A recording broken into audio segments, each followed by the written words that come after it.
മുൻകോപിയായ ഒരു മകന്റെ കഥ നമ്മൾ കേട്ടിട്ടില്ലേ? അവന്റെ കോപമടക്കുവാൻ പറ്റാത്തതായിരുന്നു അവന്റെ പ്രശ്നം. അവന്റെ അപ്പന്റെ അടുത്ത് വന്ന് അവൻ തന്റെ പ്രശ്നം പറഞ്ഞു. എന്റെ കോപമടക്കുവാൻ എനിക്കൊരു മാർഗം പറഞ്ഞു തരണം. അപ്പൻ പറഞ്ഞു, ഓരോ പ്രാവശ്യം നിനക്ക് കോപം വരുമ്പോഴും നമ്മുടെ വീടിന്റെ തൂണിൽ ഓരോ ആണി വീതം അടിക്കണം. അവൻ അത് ചെയ്യുവാൻ തീരുമാനിച്ചു. ഓരോ പ്രാവശ്യം അടക്കുവാൻ പറ്റാത്ത കോപം വരുമ്പോൾ അവൻ ചുറ്റികയും ആണിയുമായി വീടിന്റെ മുൻപിലെ ഈടുള്ള തൂണിൽ പോയി ഓരോ ആണി അടിക്കും. ആദ്യം അതൊരു പുതിയ അനുഭവമായിരുന്നു. എന്നാൽ പിന്നീട് അവന് മുഷിയുവാൻ തുടങ്ങി. ഓരോ പ്രാവശ്യവും കോപം വരുമ്പോൾ ചുറ്റികയും ആണിയുമായി വീടിന്റെ മുൻപിലുള്ള പ്രധാന തൂണിൽ ആണിയടിക്കുന്നതിൽ അവന് മടുപ്പ് വന്നു. അവന്റെ കോപം അവൻ പിടിച്ചടക്കുവാൻ തുടങ്ങി. അതാണ് നല്ലത്, ആണിയടിക്കുന്നതിന് പകരം കോപം അടക്കുക. എങ്കിലും അവൻ 37 പ്രാവശ്യം പല തവണയായി കോപം വന്നപ്പോൾ ആണിയടിച്ചു.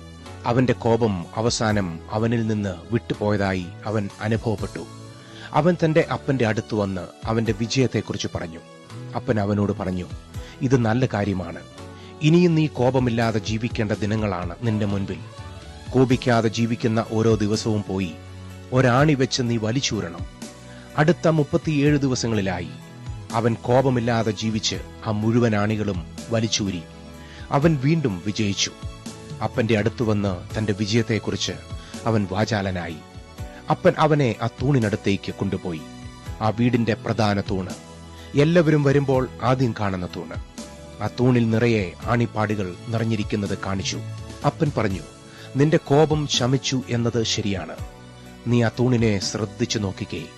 ഒരിക്കലും മായ്ക്കുവാൻ പറ്റാത്ത ആണിപ്പാടുകൾ അതിൽ നിറഞ്ഞിരിക്കുന്നു.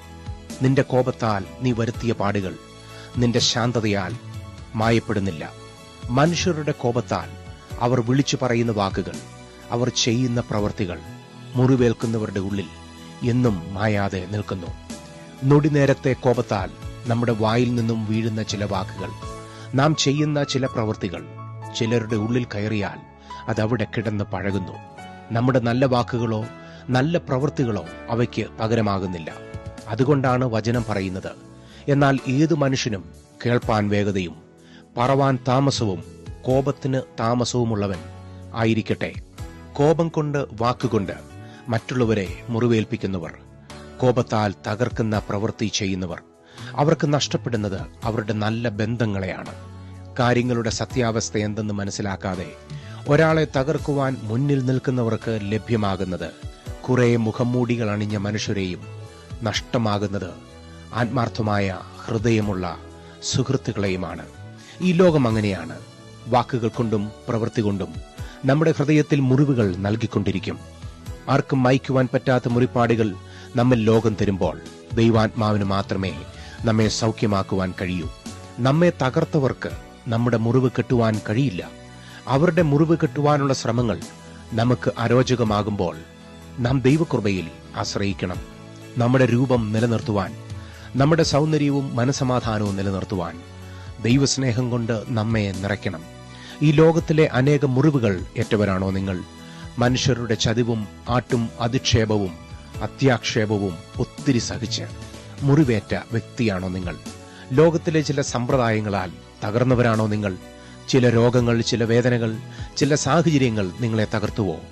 അന്തരാത്മാവിൽ മുറിവേറ്റ ഒരു വ്യക്തിയാണോ നിങ്ങൾ? ആത്മാവിൻ മുറിപ്പാടുകളെ ദൈവസന്നിധിയിൽ കൊണ്ടുവരണം. ദൈവം തന്റെ തൈലം പുരട്ടി നമ്മെ ചില ഓർമ്മകളിൽ നിന്നും പോറലുകളിൽ നിന്നും രക്ഷിക്കും. ശത്രു ആഗ്രഹിക്കുന്നത് നാം ആ മുറിവുകളിൽ ജീവിക്കണമെന്നാണ്. ആ വേദനയിൽ നൊന്ത് ജീവിക്കുവാനാണ് അവർ അറിഞ്ഞുകൊണ്ട് നിന്നെ മുറിവേൽപ്പിച്ചത്. ഒരിക്കലും അതിൽ നിന്ന് നീ കരകയറാതിരിക്കുവാൻ അവരാലാവുന്നതെല്ലാം ചെയ്തിരിക്കുന്നു. എന്നാൽ അവരുടെ മുൻപിൽ പുഞ്ചിരിച്ചുകൊണ്ട് ജീവിക്കുവാൻ ആ മുറിവുകൾ ദൈവസ്നേഹത്താൽ മൂടപ്പെടണം.